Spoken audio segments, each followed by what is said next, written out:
Moshi Super Nerds! E hoje vamos entrar na última aula do nosso curso de Bioquímica Básica. A continuação da aula passada, ou seja, os caminhos bioquímicos dos compostos nitrogenados ou da amônia no nosso corpo. A gente viu na aula passada como as proteínas são digeridas, né? Vimos brevemente, porque isso ali é assunto de fisiologia. E aí chegamos no esqueleto carbônico e na amônia em si. A gente viu que tem dois principais aminoácidos que participam desse metabolismo inicial da amônia, que é o glutamato e a glutamina. E hoje vamos ver para onde o glutamato e a glutamina vão depois dos processos da aula passada e o ciclo da ureia. Hoje nós terminamos o curso de Bioquímica Básica. Você vai entender os três pilares do nosso metabolismo, metabolismo dos carboidratos, metabolismo dos lipídios, e hoje nós terminamos o metabolismo dos compostos nitrogenados, a base. E no próximo curso nós vamos estudar bioquímica integrada. Então vamos entrar em bioquímica do sono. Provavelmente eu vou dividir os tópicos assim, tá? Bioquímica do sono, bioquímica do estado alimentar, bioquímica do jejum, bioquímica do estresse e bioquímica da felicidade e do bem-estar. Então vão ser esses 5 tópicos que a gente vai ver na bioquímica integrada. Mas enfim, esse assunto aqui de metabolismo dos compostos nitrogenados é basicamente o metabolismo de proteínas. Proteínas são agregados de aminoácidos e o metabolismo dos compostos nitrogenados é basicamente o metabolismo dos aminoácidos. Na aula passada vimos aí como as proteínas são metabolizadas. E aí você tem a formação do esqueleto carbônico e a amônia, né? Lembrando que a amônia é uma simplificação, é o íon amônio. Tem várias formas, ou grupo amino, às vezes vai ser... Isso aqui é uma simplificação, galera. Amônia, grupo amino e íon amônio, tudo a mesma coisa. São diferentes formas com a qual o nitrogênio ele viaja pelo seu corpo. E aí a gente viu que essa amônia ela vai ser convertida inicialmente em glutamato. Esse processo vai precisar do alfa-cetoglutarato que está vindo lá do ciclo de Krebs. Alfa-cetoglutarato vai sofrer uma transaminação pela enzima glutamato transaminase e aí você tem a formação do glutamato. Esse glutamato depois ele vai dar origem à glutamina. Quem é que vai fazer isso? A glutamina sintetase. Vai pegar mais amônia que está livre e unir com a glutamina unir com glutamato formando glutamina. Tanto glutamato quanto glutamina, isso aqui é aula passada, tá? Por isso que eu estou passando tão rápido. Tanto o glutamato como a glutamina, eles vão servir como entregadores de grupos amino para a formação de diversos aminoácidos importantes no seu metabolismo. Então lá na aula passada eu mostrei para vocês inúmeros aminoácidos que são formados usando esqueletos carbônicos de determinados pontos da via glicolítica. Então a gente tinha a via glicolítica lá e a gente tinha, esse cara aqui, esse intermediário da via glicolítica gera esses aminoácidos, esse aqui gera esses aminoácidos. Só que para eles gerarem esses aminoácidos, para serem convertidos em aminoácidos, eles precisam que alguém traga o grupo amino, ou seja, a amônia, para eles. E quem é que traz? O glutamato e a glutamina. O glutamato e glutamina vão agir como transportadores de grupos amino pelo nosso corpo para a geração de inúmeros aminoácidos importantes do nosso metabolismo. Hoje a gente vai ver um pouco mais sobre a dinâmica do glutamato e da glutamina e o ciclo da ureia. Então a amônia ela chega lá no fígado, é convertida em glutamato, né, transaminação do alfa-cetoglutarato, e esse glutamato ele vai lá entregar os grupamentos amino para quem precisa para fazer biossíntese de outros aminoácidos, e o que não precisar, ou se você estiver precisando quebrar aminoácido para gerar energia, esse glutamato ele vai ser quebrado pela enzima glutamato desidrogenase.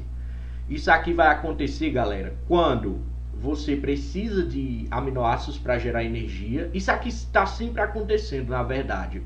A quebra de aminoácido para gerar energia não é muito interessante na nossa espécie. Nos seres humanos, a gente quer mais conservar. Nos onívoros, em geral, eles querem mais conservar a massa muscular e tentar usar mais carboidratos e lipídios para gerar energia. Só que, inevitavelmente, a gente acaba também usando aminoácidos para gerar energia. E aí, como eu disse, o ideal em protocolos de dieta, geralmente recomposição corporal, é o nutricionista achar uma forma de o nosso corpo gerar muita energia a partir de gordura e diminuir a geração de energia a partir de aminoácidos, para evitar a quebra de a lise proteica, né, para evitar que você perca proteína. Em carnívoros, boa parte da energia deles vai vir de quebra de aminoácido, porque eles comem carne, né, então eles têm aminoácidos de sobra. Mas enfim, a amônia, ela vai ser convertida em glutamato pelo processo da aula passada. Esse glutamato, ele vai entregar os grupos amino a quem precisa para a geração de outros aminoácidos, e parte dele vai ser quebrado para gerar energia. E quem vai fazer isso é a glutamato desidrogenase. Depois que ele é quebrado, ele gera o esqueleto carbônico e a amônia. Eu falei para vocês na aula passada que todo aminoácido ele é formado por um esqueleto carbônico e a amônia. E qual é esse esqueleto carbônico? Cada aminoácido vai ter um esqueleto carbônico diferente. Você não precisa memorizar, você só precisa saber disso. É por isso que lá quando a gente viu quais intermediários da via glicolítica formam aminoácidos, isso ali basicamente significa qual é o esqueleto carbônico de cada aminoácido. O esqueleto carbônico desse aminoácido aqui é o alfa-cetoglutarato, o do outro é fosfoenolpiruvato e assim vai. Então, o glutamato ele vai ser metabolizado, glutamato desidrogenase, gerando esqueleto carbônico e amônia. Essa amônia não pode ficar solta no nosso metabolismo. A amônia é tóxica. Então, o que vai acontecer é que vai se formar a glutamina. Então, lembra, amônia mais glutamato vai gerar glutamina. Então, a glutamina sintetase, ela vai pegar o glutamato que está sobrando, ela vai pegar essa amônia que está sobrando e formar a glutamina, justamente porque a amônia não pode ficar livre, ela é tóxica. Beleza, formou a glutamina também vai entregar agrupamentos amino para quem precisa, então ela vai sair entregando, aí tá precisando formar, sei lá, alanina, valina ali, aí vai lá entregar. Tá precisando formar isoleucina, vai lá entregar. Além disso, parte pode ser usada, claro, para geração de energia. E a glutamina excedente, está sobrando glutamina no seu corpo. Ela vai ser quebrada novamente em glutamato e esqueleto carbônico. E aí você vai ter esse ciclo, né? Glutamato formando glutamina, o excesso vai ser quebrado em mais glutamato, mais esqueleto carbônico. Basicamente essa é a dinâmica da glutamina e do glutamato, do metabolismo dos compostos nitrogenados no nosso corpo. Toda a amônia excedente desses processos, porque vai ficar sobrando amônia em vários casos, toda a amônia excedente ela é direcionada para o ciclo da ureia. O objetivo do ciclo da ureia é pegar toda a amônia excedente, usar para formar ureia e que vai ser encaminhado para a parte de fisiologia, né?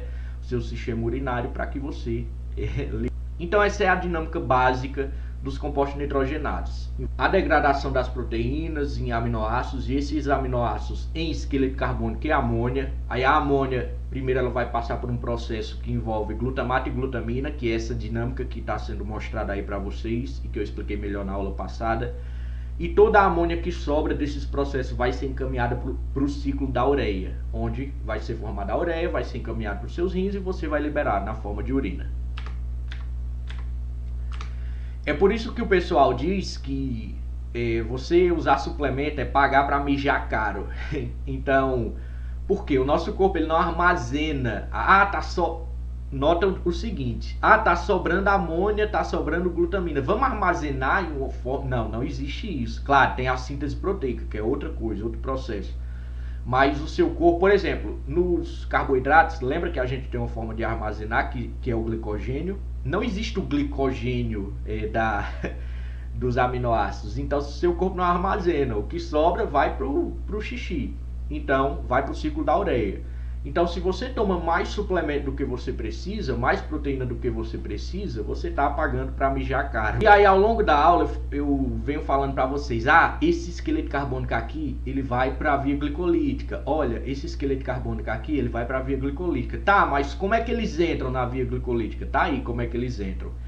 Então, cada aminoácido, lembra, ele é formado por um esqueleto carbônico e o grupamento amino. Quando você quebra o aminoácido, você tem o esqueleto carbônico dele e o grupamento amino. O grupamento amino, ele vai ser metabolizado nesse esquema aqui que a gente mostrou, que é basicamente a amônia. O esqueleto carbônico ele vai para a via glicolítica. Como? Tá aqui, como é que ele entra. Então, eu vou explicar isso aqui. Olha para lá, o glutamato, o esqueleto carbônico do glutamato, quebrou o glutamato, formou esqueleto carbônico e grupamento amina. Grupamento amina vai lá para aquele processo que a gente já mostrou. E o esqueleto carbônico do glutamato vai entrar na via glicolítica na forma de alfa-cetoglutarato. O esqueleto carbônico da alanina, cisteína, glicina, serina, treonina, triptofano vai entrar na via glicolítica na forma de piruvato. E aí você tem diversos aminoácidos entrando de diferentes formas na via glicolítica. Aí o que são esses aminoácidos glicogênicos e cetogênicos? Os cetogênicos, eles dão origem a acetoacil-CoA e acetil-CoA. Quando você tem um excesso de acetil-CoA e acetoacil-CoA, você tem a formação de corpos cetônicos, que é basicamente o que? Tem muito acetil-CoA. O seu fígado, ele pega esse acetil-CoA ou acetoacetil-CoA, converte em corpos cetônicos. Esses corpos cetônicos conseguem ser transportados pelo sangue e eles vão servir para a geração de energia em situações de jejum ou de demanda maior metabólica, né? Por exemplo, no cérebro, que tem uma alta demanda metabólica, aí envia corpos cetônicos para lá. Esses corpos cetônicos, eles são ácidos e tem algumas doenças envolvidas com o aumento dos corpos cetônicos, a cetose metabólica ou acidose metabólica, que é quando você tem excesso de corpos cetônicos na corrente sanguínea. O seu sangue ele tá ácido, tá em relação ao normal que ele tem que ficar, né? E isso aqui é importante, principalmente, por exemplo, na medicina bovina. E eu sei disso porque eu fiz veterinária. Claro, a parte que eu gosto é bioquímica, biologia molecular, mas eu fiz veterinária, então acidentalmente eu sei disso. Não que eu entenda de bovinos. Acidentalmente eu sei disso. Lá na medicina de bovinos tem essa acidose metabólica, que é uma doença muito comum, cetose metabólica. Em humanos, você tem, por exemplo, a diabetes. Na diabetes, a gente tem uma aula sobre diabetes aí. Em breve a gente vai ter uma aula muito mais profunda sobre diabetes, quando a gente estiver em bioquímica integrada. Mas basicamente o seu corpo não está conseguindo utilizar a via glicolítica de forma correta. Claro, estou simplificando. A via glicolítica não está funcionando direito. E aí, quando você não consegue usar direito a glicose, o que é que o seu corpo faz? Vai pegar de outras vias, das gorduras e dos aminoácidos. As gorduras, quando elas são metabolizadas, beta-oxidação, aula atrasada, vocês viram que tem a formação de acetil-CoA. E aí, esse excesso de acetil-CoA vai formar muitos corpos cetônicos. Então, no diabetes, você vai ter um aumento exacerbado dos corpos cetônicos na corrente sanguínea.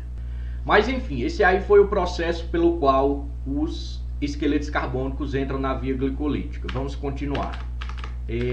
Esse ciclo aqui que eu vou mostrar para vocês é chamado de ciclo da alanina glicose. É um transporte de alanina glicose, que é o que basicamente? Quando você tem um músculo em intensa atividade, inevitavelmente o músculo vai quebrar proteína, vai ter degradação de proteína. Quando eu digo proteína, galera, é aminoácidos, tá? Então vai ter degradação de aminoácidos. Então, você tá vendo ali, o músculo ele tá em intensa atividade, e aí você tem degradação de aminoácidos, e essa degradação de aminoácidos gera amônio e glutamato. Essa dinâmica a gente acabou de ver tanto no começo dessa aula quanto na aula passada. E aí, esse glutamato, ele pode ser usado para gerar mais energia. Só que pensa comigo, o músculo, ele é um local do nosso corpo de intensa atividade. Você acha que o músculo, ele quer ficar gerando energia com isso aí? Ele tem tempo para isso? Vamos dizer assim, simplificando, né? Não é econômico você fazer gliconeogênese no músculo. Gliconeogênese seria o quê? A gente tem a aula aí, que é a formação de mais glicose a partir de fontes não glicolíticas, por exemplo, o glutamato. Então, basicamente é o seguinte, galera. Quando o músculo está em intensa atividade, ele quebra aminoácidos, inevitavelmente, para gerar energia. O segredo da musculação é você saber como promover a biossíntese depois que eles são quebrados. Beleza, ele quebra, fica o glutamato ali sobrando. Esse glutamato ele deve ser usado para gerar mais energia, glicose. Só que o músculo, ele já é um local de intensa atividade, ele não pode estar fazendo gliconeogênese. De alguma forma, a gente tem que enviar esse trabalho para o fígado. E lá no fígado você vai ter a gliconeogênese e ele vai enviar a glicose de volta para o músculo. E como é que esse processo ocorre? Através da via alanina-glicose, que é o que? Esse glutamato ali solto, ele vai ser convertido em alanina pela enzima alanina-aminotransferase. Esse processo, inclusive, gera um alfa-cetoglutarato. Esse alfa-cetoglutarato vai entrar na via glicolítica. Então, você já tem ali uma ajuda na via glicolítica, né? O alfa-cetoglutarato vai entrar lá no ciclo de Krebs. Essa alanina, ela vai então para o fígado, alanina sanguínea, chegou no fígado, ela vai ser convertida em piruvato pela alanina-aminotransferase do fígado, que vai usar um alfa-cetoglutarato. Oxi, como é que tem alfa-cetoglutarato aí? Meu filho, é o fígado, cara. A gente viu em todas essas aulas aí, que tá na sua tela, que o fígado é um centro metabólico de gorduras, carboidratos. Então, o que não falta aí é alfa-cetoglutarato, cara. Então, a alanina, ela vai ser convertida em piruvato, com a junção com o alfa-cetoglutarato. Vai ter a formação de um glutamato ali para o fígado. E esse piruvato, ele vai entrar na via da gliconeogênese. A gente tem aula aí sobre a gliconeogênese. Essa glicose, ela vai voltar para o músculo e continuar a formação de mais piruvato e mais energia para o músculo. Esse processo aqui é bastante inteligente, porque ele está passando o custo metabólico da gliconeogênese para o fígado. O músculo ele consegue ficar mais concentrado na atividade intensa dele, e o fígado que vai fazer o trabalho da gliconeogênese, mandando de volta a glicose. Isso aqui é complementado pelo ciclo de Cori, que a gente viu na aula de gliconeogênese.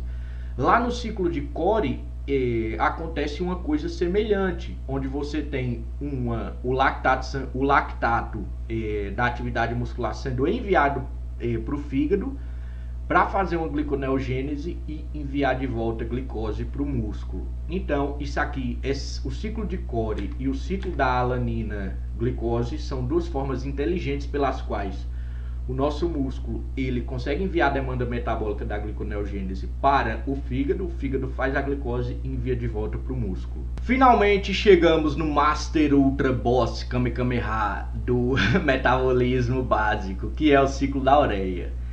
A primeira vez que eu estudei o ciclo da ureia foi 3 anos atrás, acho que na cadeira de nutrição de cães e gatos. E eu olhei para o ciclo da ureia e eu não entendi porra nenhuma, era tudo grego para mim.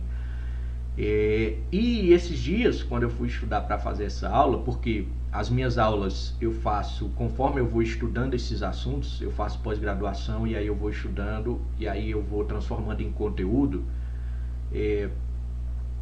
O ciclo da ureia, quando eu fui estudar esses dias, foi muito fácil aprender, foi simples. Eu até fico incomodado quando é fácil, porque eu vou lá, nossa, agora eu vou aprender o ciclo da ureia, agora eu vou estudar, me esforçar. E aí chega lá, é fácil e eu fico com a sensação, cara, sinto que eu não me esforcei o suficiente, ou isso aqui é muito fácil.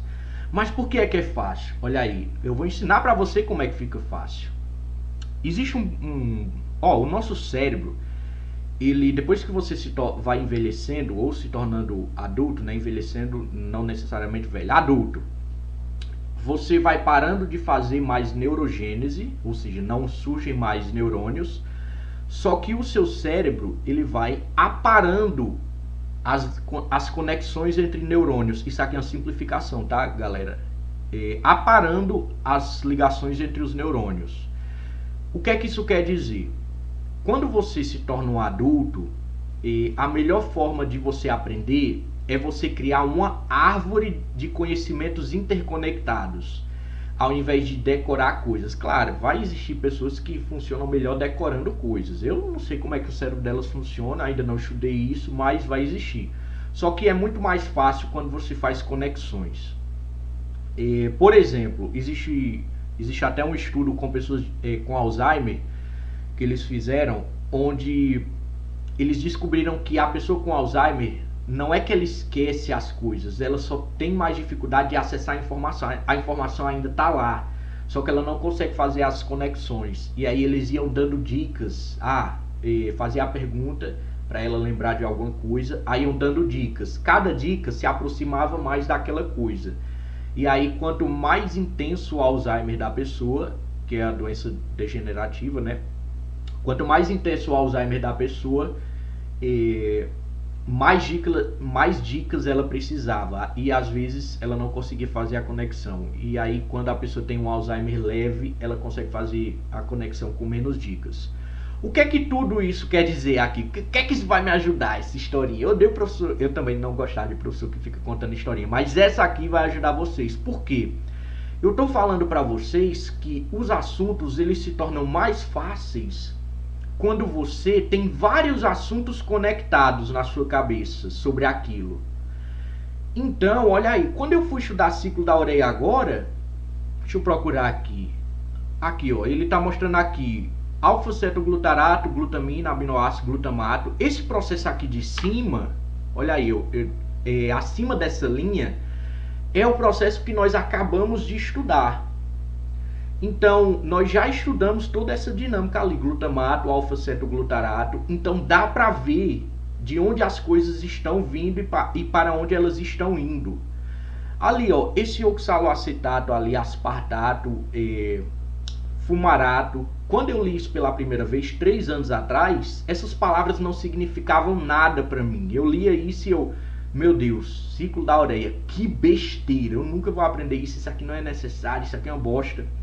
Só que dessa vez, esse fumarato ali, ele é um dos intermediários do ciclo de Krebs. Ele está indo lá para o ciclo de Krebs. Então, esse fumarato, ele é uma das formas com que essa via se conecta com o ciclo de Krebs.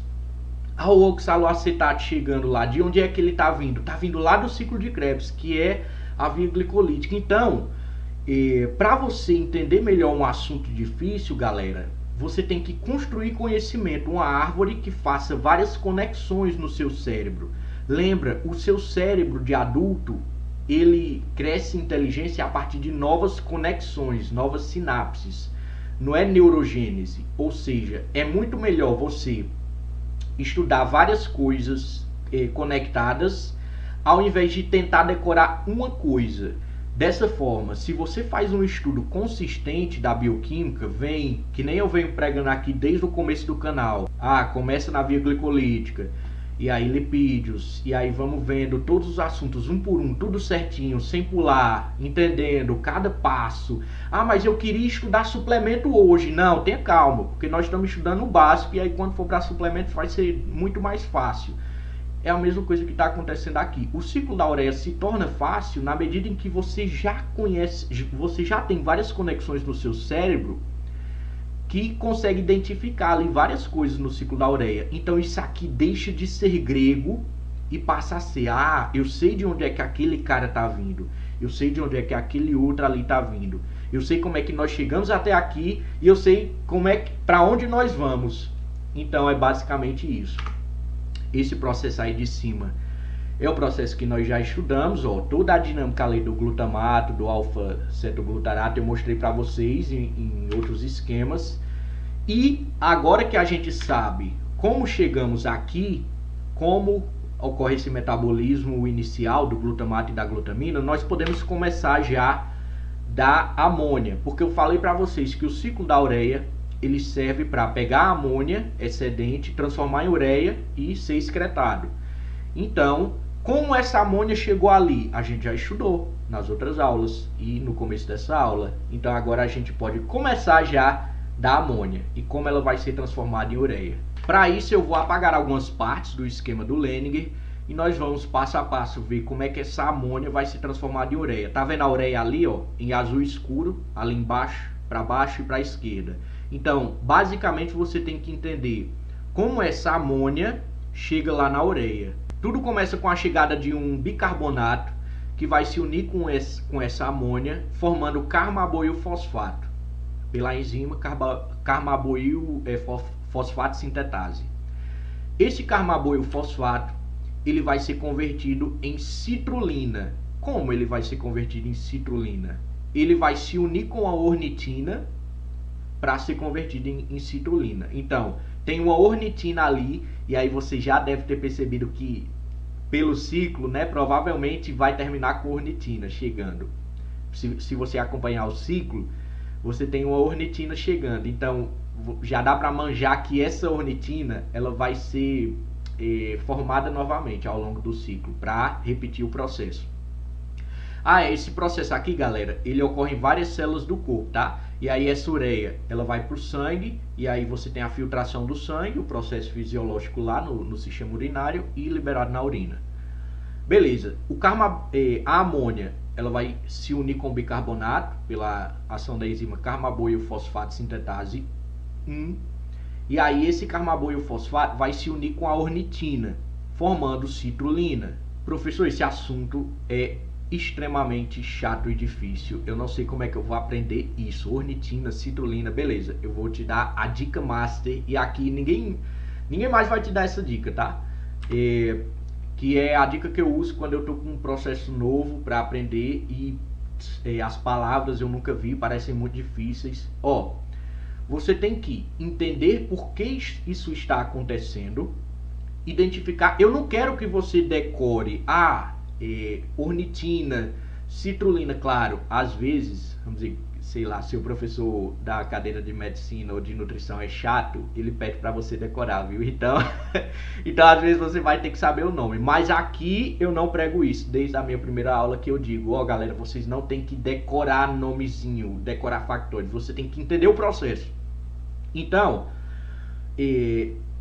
quando eu for explicando aí o ciclo da ureia, entende o seguinte: o que é importante? Entender por que isso está acontecendo, identificar as conexões com outras vias. Isso aqui vale inclusive vale para o ciclo de Krebs, para a glicólise. E eu não quero que você decore cada intermediário, eu quero que você entenda o processo.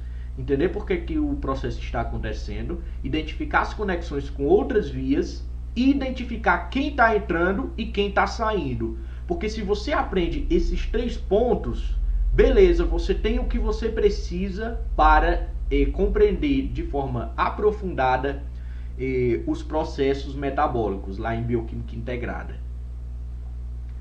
Então, entender por que é que isso aqui está acontecendo. Porque nós temos a amônia sobrando do metabolismo dos aminoácidos, e essa amônia é tóxica e não pode ficar no nosso corpo. Então, é por isso que isso está acontecendo. Precisamos transformar essa amônia, que está lá em cima, em azul, NH4, em ureia. Precisamos transformar a amônia em ureia para se liberar na urina. Identificar as conexões com outras vias. Aí nós vamos ver, daqui a pouco, as conexões que o ciclo da ureia tem com a via glicolítica. Identificar quem está entrando e quem está saindo. No começo da aula eu falei para vocês que a gente já viu quem está entrando aqui, na parte de cima do esquema do Lehninger. Nós estudamos todo esse processo, a glutamina e o glutamato, e esse processo acontece depois da digestão das proteínas, que se tornam aminoácidos, e aí o glutamato e glutamina, não sei o que. Então você já entende como nós chegamos aqui, quem está entrando. E quem está saindo? Ureia. A ureia está saindo. Então, se você entende esses 3 pontos principais, parabéns, você compreendeu o assunto. Mas tem outra aluna ali, sei lá, que decorou a ornitina e a citrulina, decorou todos os intermediários, mas ele não aprendeu, ele não entendeu o processo. Você entendeu o processo, você não precisa decorar. Esquece isso. Quando o paciente chegar, ele não quer saber se você sabe que a ornitina se junta com a citrulina, não. Mas você tem que compreender o processo para que você trabalhe de forma aprofundada todos esses conceitos. Enfim, vamos continuar. Carbaboio fosfato se junta com ornitina, formou citrulina. Citrulina vai formar argininosucinato. Lá embaixo, procura a citrulina saiu da mitocôndria. Lá embaixo, argininosucinato. Lá embaixo, na linha de baixo do ciclo da ureia. Beleza, achou? Beleza, citrulina vai formar argininosucinato. Professor, o que é esse monte de coisa aqui intermediária? Não precisa. Isso aí é um intermediário desse processo. Basicamente, citrulina vai ser convertida em argininosucinato. e isso é um intermediário do processo. Só que o que eu quero que você preste atenção aqui é que nesse processo entrou um aspartato. Tá vendo ali? Perto do arginino succinato. Aspartato. Esse aspartato que entrou, ele vai ser importante em um processo chamado bicicleta de Krebs, que a gente vai ver daqui a pouco. Então, entende, esse ciclo da ureia, ele está acontecendo e a gente tem a primeira, identificar as conexões com outras vias, ponto 2. Aqui é a primeira conexão. Esse aspartato é um cara que faz parte do ciclo de Krebs. E aí ele está entrando aqui no ciclo da ureia. Os dois ciclos, eles estão conectados. E quando você tem dois ciclos conectados, você tem uma bicicleta. Foi esse o nome que os caras deram. Bicicleta de Krebs, que é quando você pega o ciclo de Krebs e o ciclo da ureia e você forma a conexão entre eles e você tem uma bicicleta de Krebs. Mas enfim, essa é a primeira conexão. Significa que esses ciclos dependem um do outro? O ciclo da ureia depende do ciclo de Krebs? Não, eles trabalham de forma independente, mas um consegue influenciar um pouco o outro através dessa conexão. Então, entende isso. Citrulina formou arginino succinato. O que é importante aqui é você ver que entrou um aspartato ali. E esse aspartato que entrou para formar esse arginino succinato, ele é a primeira conexão com o ciclo de Krebs. Beleza, esse arginino succinato, ele vai formar arginina e vai ser liberado um fumarato. Opa, fumarato, eu já vi esse cara onde? No ciclo de Krebs. Então, essa é a segunda conexão. Um fumarato vai sair aqui nesse processo de conversão do arginino succinato para a arginina, vai sair um fumarato e esse fumarato já vai para o ciclo de Krebs. E aí a gente tem a arginina. Essa arginina vai ser convertida em ornitina e durante esse processo você tem a liberação da ureia, do grupamento amino. Então, olha o ponto 1. Por que isso está acontecendo? Para que a gente libere o grupamino, porque ele não pode ficar no nosso corpo porque é tóxico. Onde esse grupamino começou? Lá em cima, ó. NH4, lá em cima. E, finalmente, nós chegamos no momento em que ele é liberado. Você está vendo o NH4 ali, também da mesma cor, azul escuro. Ou o NH2. O grupamento amino está sendo liberado. E aí vai ser liberado na urina. Então, é por isso que esse processo está acontecendo. O objetivo é pegar esse NH4 e jogar fora. E para isso a gente fez todo esse processo. Novamente, professor, por que que o nosso corpo ele faz todo esse processo besta só para liberar? Por que que dali o NH4 já não joga na urina? A evolução favoreceu essa via, porque você tem a formação de vários outros intermediários. Entende? Se está acontecendo dessa forma aqui, essa é a melhor forma que tinha para acontecer, energeticamente falando. A evolução ela sempre favorece um melhor processo energético. Então, esse aqui é a melhor forma que tinha para acontecer, com certeza. Se a gente faz dessa forma, é porque é a melhor forma que a evolução encontrou para acontecer. Então, a ureia vai ser liberada e a ornitina ela vai entrar na mitocôndria e recomeçar o ciclo, onde ela vai se juntar com o carbono fosfato. Então, nota que em momento algum eu mandei vocês decorarem, citrulina, arginina, não. Mas, se você entender por que está acontecendo, como é que a gente chegou aqui, o que está sendo liberado e as conexões, quais são as conexões? O aspartato entrou ali e o fumarato saiu ali. Você tem que perceber essas conexões, vai ser importante agora para a bicicleta de Krebs. Se você entendeu isso, parabéns, você entendeu o ciclo da ureia. Então, a bicicleta de Krebs é um processo pelo qual o ciclo de Krebs vai ser conectado com o ciclo da ureia. E quais são os pontos de conexão? Lembra? É o aspartato e o fumarato. Quando você esquematiza esses processos dessa forma aí você tem isso aí que eles resolveram chamar de bicicleta, né? Então, o ciclo da ureia ali em verde, o ciclo do ácido cítrico, que é o ciclo de Krebs. E aqui, esse círculo em amarelo vai ser chamado de lançadeira do malato aspartato, que é o que? Durante o ciclo da ureia, entra um aspartato e sai um fumarato, né? Esse aspartato e fumarato, de alguma forma o aspartato ele saiu do ciclo do ácido cítrico, do ciclo de Krebs, e entrou no ciclo da ureia. Então, olha aí, de alguma forma o aspartato saiu do ciclo de Krebs e veio para o ciclo da ureia, e de alguma forma o fumarato que saiu do ciclo da ureia vai entrar no ciclo de Krebs. A forma como eles fazem isso é chamada de lançadeira do malato aspartato. Então começa identificando os caras principais desse processo. Nós temos ali o fumarato lá embaixo e o fumarato lá em cima. Então, de alguma forma, o fumarato que saiu do ciclo da ureia, ele voltou para o ciclo de Krebs. E de alguma forma, o aspartato, que estava no ciclo de Krebs, saiu para o ciclo da ureia. Vamos entender como é que isso funciona. O aspartato, depois que ele sai da mitocôndria, do ciclo de Krebs, ele entra no ciclo da ureia e esse processo libera um oxaloacetato, como você pode ver ali, além de um glutamato, né? Esse oxaloacetato, ele vai receber elétrons do NAD e vai ser convertido em malato. Esse malato, ele vai entrar na mitocôndria. E aí pergunta, por que o oxaloacetato não entra direto na mitocôndria? Porque não tem transportadores específicos para ele na membrana interna. Precisa de transportadores específicos e o malato tem. Então, esse malato ele vai entrar por transportadores de malato.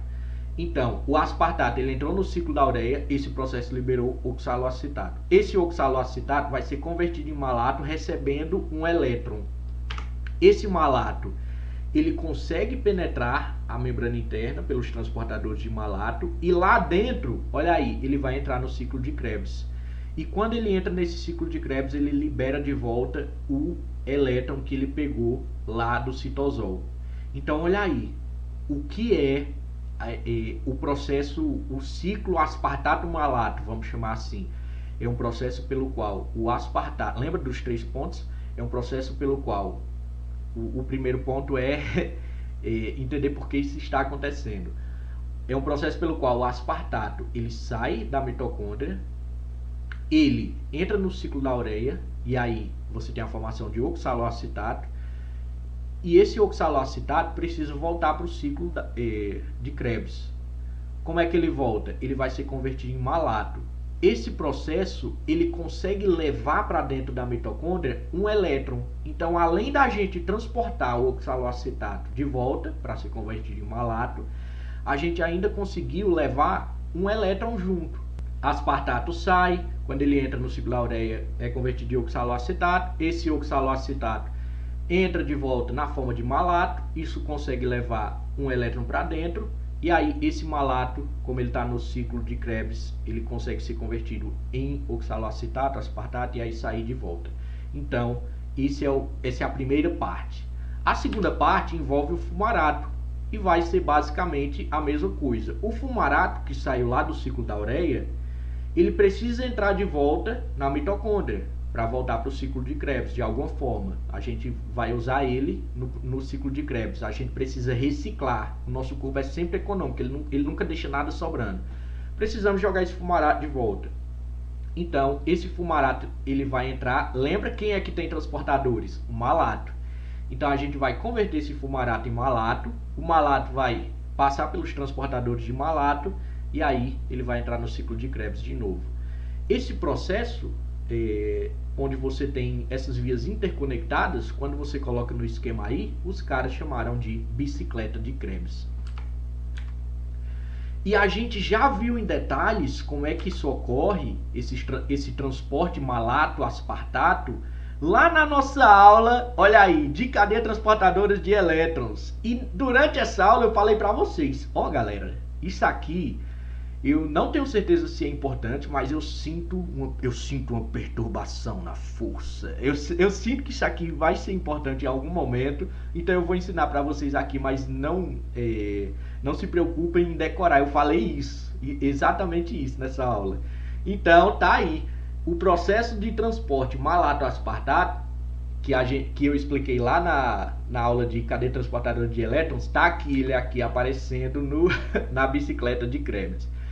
Mas enfim, esse processo, lembra, ele é importante você entender porque a dinâmica do metabolismo de aminoácidos faz parte do processo de recomposição corporal, porque você quer minimizar a quebra de aminoácidos. Então é importante você ter noções. Não se preocupe em decorar nomes, decorar nada.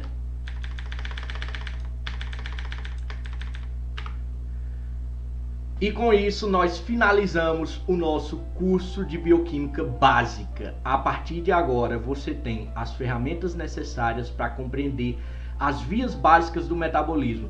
E a gente vai começar em breve o curso de Bioquímica Integrada, onde a gente vai estudar bioquímica do estado alimentado, do estado de jejum, do sono, do estresse e da felicidade e bem-estar. Espero vocês lá para mais uma jornada Super Nerds aqui na Estação Atlas. O assunto dessa aula tá no livro do Leninger, na página 695 até 704.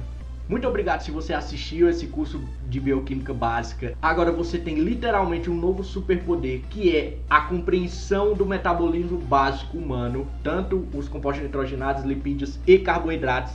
E agora a gente pode entrar em coisas mais interessantes e mais aplicáveis. Enfim, espero vocês lá, bons estudos e até a próxima!